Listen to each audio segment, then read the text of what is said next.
ስቶሪ ታይም ፓርት 2 የልጅ አውቃችሁት እያሱ ይባላል። እያሱ አምስተኛ ወይም ልጅ እያሱ ይባላል። ገና በ12 ዓመቱ ነበር ኢትዮጵያን የምታከል ትልቅ ሀገር እንዲያስተዳድር ድሉን የተሰጠው። ግን ለዚህ ህፃን ልጅ እንዴት ይችን የምታከል ትልቅ ሀገር አምነው ሰጡት? ነገሩ እንዲህ ነው። እንደ ኢትዮጵያን አቆጣጠር በ906 ዳግማዊ አፄ ምኒልክ በስትሮክ ይመታሉ ወይም የስትሮክ በሽታ ይዛቸዋል። ምናልባትም ይህ ስትሮክ እንግዲህ ለሞታቸው ምክንያት ነው። በዚሁ ዓመት ነበረ ራስ መኮንን የሞተው። ራስ መኮንን ማለት የዳግማዊ አፄ ምኒልክ ያጎት ልጅ ነው። ከምኒልክ ቀጥሎ ንጉሠ ነገሥት ይሆናል ተብሎ ኤክስፔክት ሲደረግ የነበረ ሰው ሞተ።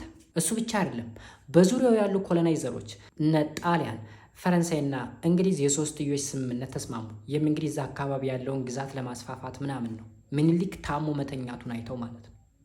ታዲያ ይህን እንቅስቃሴ ያየው ምኒልክ አንዳንድ ውሳኔዎችን ወሰነ። የመጀመሪያው ውሳኔ ምንድን ነው? የሚኒስቴሮች ምክር ቤትን ማቋቋም።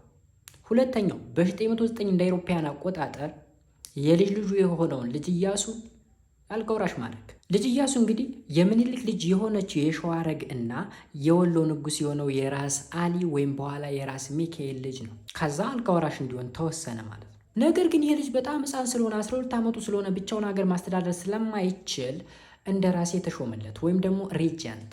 የኢሉባቡር አስተዳዳሪ የነበረው ራስ ተሰማ ናደው የልጅ ኢያሱ እንደ ራሴ ወይም ሬጀንት ሆኖ ተሾመ። ይህ እንቅስቃሴ እንግዲህ በጣይቱ በኩል ተቀባይነት አላገኘም። ጣይቱ መስመሯን ጥጥ አድርጋ ሱፕሪም የሆነ ፓወርን ኤክሰርሳይዝ ማድረግ ጀመረች። ከዛም የሸዋ መኳንንቶች በአንድ ላይ ሆነው እነ ራስ ተሰማ ናደው እነ ፊታውራሪ ሀብተ ጊዮርጊስ ድነግዴ በአንድ ላይ ሆነው ከአዲስ አበባ ወደ እንጦጦ አባረሯትና እስከ ለተሞቷ ድረስ እዛው እንጦጦ እንድትኖር ተደረገ ማለት ነው። በአመቱ በሚያሳዝን ሁኔታ ራስ ተሰማ ናደው አልሞተም።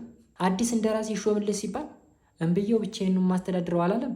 የልጅ ነገር ለካ እንደራሴ ለመሆን አሰፍስፎ የነበረ ራስ አባተ ቦያለው የተባለ ሰው ነበረ።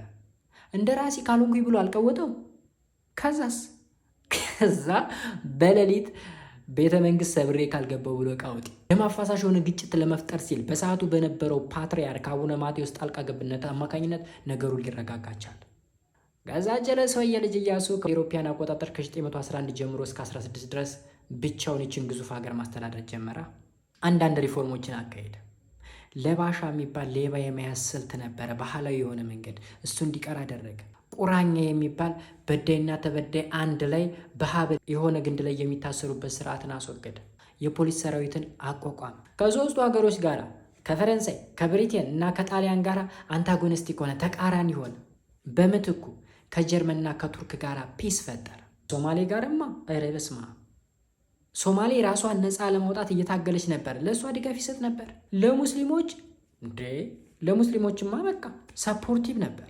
መስጊዶችን ይሰራል፣ የገንዘብ ድጋፍ ያደርጋል፣ ብዙ ነገር። አላማው ምንድን ነው? ሙስሊሞች በፖለቲካው ስርዓት እኩል ፓርቲሲፔት ማድረግ አለባቸው፣ በአስተዳደር ዘርፉ መሳተፍ መቻል አለባቸው፣ እኩል የሆነ ዜግነት መሰጠት አለበት የሚል እምነት ነበረው። ቢካውዝ በአባቱ በራስ አሊ በኩል ሙስሊም ነው፣ በእናቱ በሸዋረግ ወይም ደግሞ በምኒልክ በኩል ኦርቶዶክስ ነው። ስለዚህ ለሁለቱም እኩል መሆን አለበት ብሎ ያምን ነበር። ታዲያ ጀለስ ልጅ ነው፣ ጨዋታ ይወዳል፣ ፈረስ ጉግስ ምናምን ይወዳል። ሴት ሲወዳሉ የኢትዮጵያው ንጉሥ ሰለሞን በሉት። እናም ዝሙትን በኢትዮጵያ ምድር አስፋፋ ተብሎ ተከሰሰ። ከዛም እንግዲህ ከሶስቱ ሀገሮች ጋር ተቃራኒ ነው ብያቸዋለሁ። ከጣሊያን ከፈረንሳይና ከብሪቴን ጋር፣ በምትኩ ከጀርመንና ከቱርክ ጋር ነው ግንኙነቱ። በዚህ ወቅት በ914 እንደ አውሮፓውያን አቆጣጠር ደግሞ የአንደኛ ዓለም ጦርነት ተጀምሮ ነበር። ጀርመንና እነዚህ ሶስቱ ሀገሮች ደግሞ በተቃራኒ ጎራ ናቸው።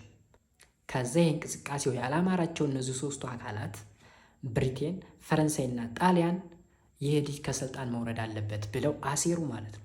ከዛ ከውስጥ ልሂቃኖች ጋር አንድ ላይ በማበር ከስልጣን እንዲወገድ አደረጉት። አዲስ አበባ ላይ ስብሰባ አደረጉ። በወቅቱ የነበረውን ፓትርያርክ አቡነ ማቴዎስን ጠሩት። ጀለሶዬ ለመዝናናት ወደ ኦጋዴን በሄደበት ሰዓት አስወግዘው ከስልጣን ተወግደሃል ተባለ።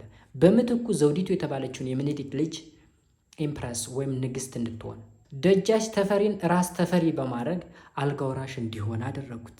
ከዛ ጀለስን ይዘው አሰሩት ማለት ነው። አስረውት ባለበት ሰዓት የጎጃሙ ራስ ኃይሉ የሚባል አንድ ንጉስ ከእስር ቤት እንዲያመልጥ አደረገው። ነገር ግን ድጋሜ ተያዘ። ይህንን የሰማው አባቱ ራስ አሊ ወይም ራስ ሚካኤል ጦሩን ጭኖ መጣ።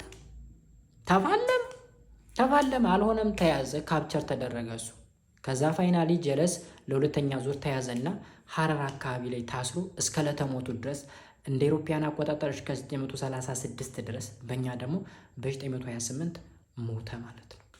ስቶሪ ታይም ፓርት 3 ይቀጥላል።